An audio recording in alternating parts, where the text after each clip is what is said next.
Marriage is a divine origin.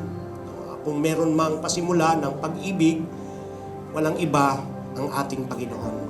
Marriage is God's idea and not man. Hindi po ito kaisipan ng tao, kundi kaisipan ng Diyos ang pag-aasawa.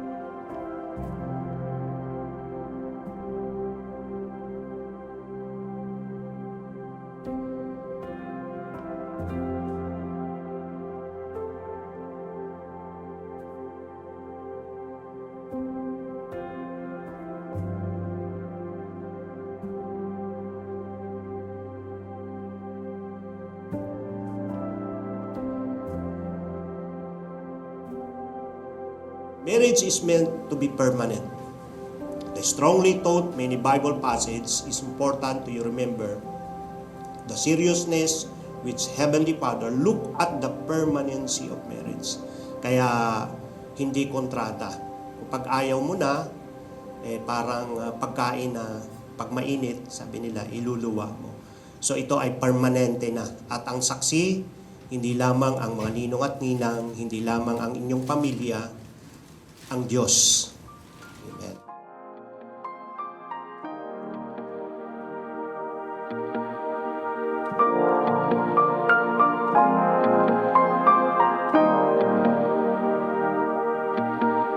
Sabik ng mahalikan, mayakap ka't masayaw sa ulan, ng mundo'y gagaan. Nagkakakilala kami sa Facebook lang. Parang nag-comment siya sa isang post ko dun sa friend niya na classmate ko. Tapos inaasar niya kaming dalawa. Akala niya kasi daw kami.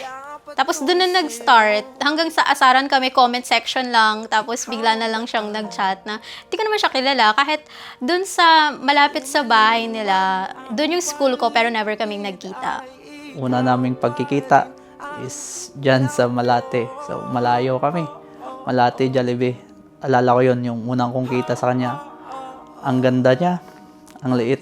Yun yung nakabigani sa akin, yung kanyang ganda. Bakit ikaw ibibitaw sayong-sayo, laging ikaw ako'y giniginaw. Talagang nung first impression ko talaga sa kanya, pogi talaga siya. Medyo dark. Yon. Pero alam ko, deep inside, mabait siya. Kasi parang sabi nila, pag na-meet mo daw yung tao, tapos kinabahan ka, hindi daw yun kasi kinakabahan ka. Pero nung na-meet ko siya, parang feeling ko at peace ako. Puso'y nagmamadaling lambingin at suyuin ka.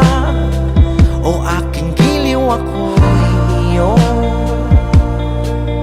kahit pa kung anumang pagsubok natin na mararanasan sa ating buhay, si Lord lang ang una nating lalapitan. Next is yung parents natin. Sabi ko, baka umiyak ka. Tapos sabi niya, hindi ako iiyak, bitawanan pa kita. So, yung message ko sa'yo, tingnan natin kung di ka iiyak. Yun lang, mahal na mahal kita, Abby. See you later.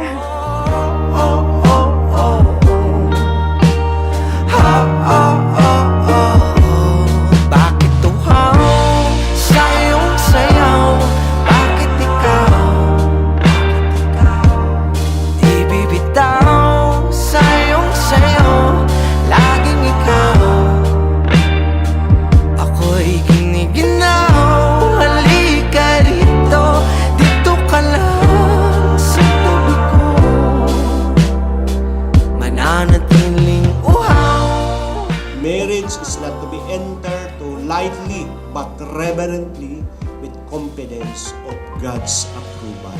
Kaya nakita po natin na hindi pala basta-basta ang kasalan ito.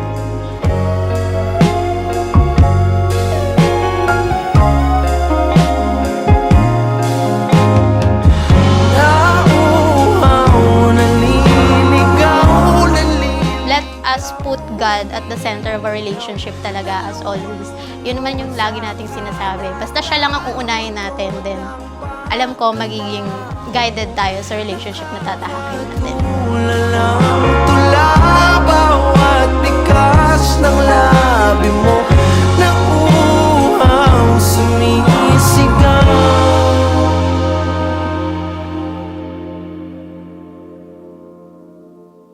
Bakit uhaw sa iyong sayaw? Bakit ikaw di bibitaw sa iyong sayo? Laging ikaw, ako'y giniginaw. Halika rito, dito ka lang sa tabi ko. Mananatiling uhaw, uhaw, uhaw.